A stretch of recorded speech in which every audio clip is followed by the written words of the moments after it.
14 days ago, we launched our Liberated Zone encampment in solidarity with the people of Palestine. Though we have dismantled today, we will not stop applying pressure on the university to denounce Israel's genocide of Palestinians in Gaza and to keep their promises.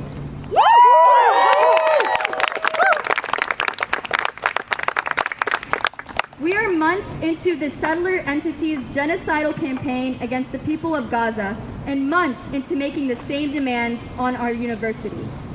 After the mass murder of now at least 34,943 Palestinians. Shame! After months of mass starvation with blockades of food, water, electricity, and aid. After the bombing of schools, hospitals, and homes. After 75 years of systematic oppression. What does JHU care about?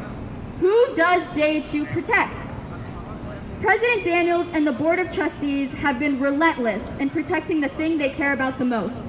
Profits and property above everything else. Above the lives of Palestinians, the lives of black communities in the city, and people all over the world living under systems of oppression. In 2018, Ron Daniels finished his Rising to the Challenge fundraising initiative. In his speech at the conclusion of the campaign, he says, and I quote, "But the real story of this campaign lies behind the numbers. It is in the focus on daunting global and societal challenges and the commitment to our home city of Baltimore."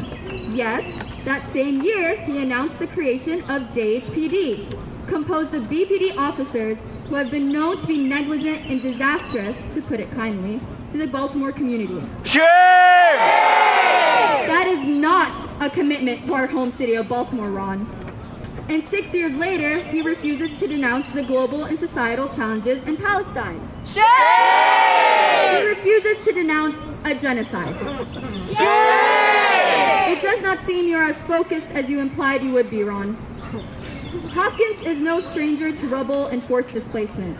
While we witness Hopkins' continued support for dispossession and bombings in Palestine, we are also witness to the ongoing dispossession Hopkins enacts on vulnerable communities here in Baltimore. Over the last 2 decades, starting in 2001, Hopkins has been at the forefront of an aggressive gentrification campaign in East Baltimore under the quasi-governmental initiative East Baltimore Development Incorporated.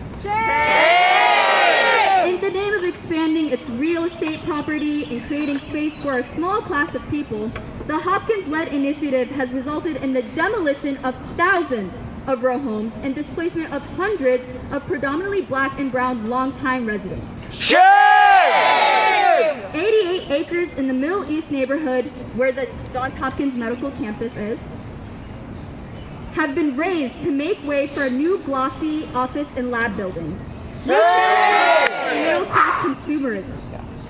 And despite early promises for multi-income housing and a right to return for displaced residents, to date, the overwhelming majority of former residents have not been able to return to their home neighborhoods.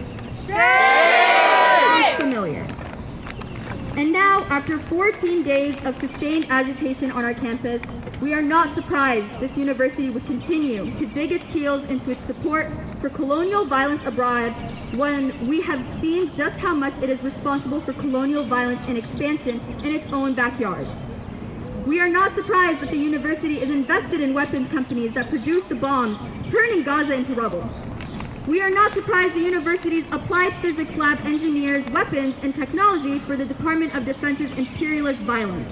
Shame! Bombs and weapons generate profit. Palestinian lives do not generate profit. President Daniels has made his choice. And we must make our choice. Where the university fails, we must advance the sanctity of life over property. Life over property! Life over property! But whether it is in the pain of witnessing the rubble from home demolitions in Baltimore, or the pain of rubble from bombings in Gaza, which Hopkins helps fund, we must learn from the resistance in Palestine and the resistance in Baltimore. Woo! Yeah!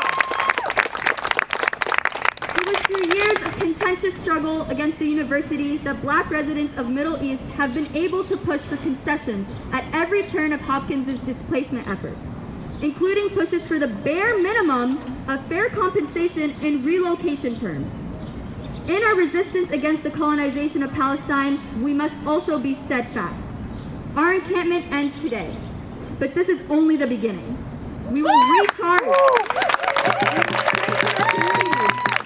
and we will continue to grow our movement and build our forces. Let it be clear, in the coming months, President Daniels and the Board of Trustees will know no rest while this institution provides material support for and endorsement of genocide and colonial occupation.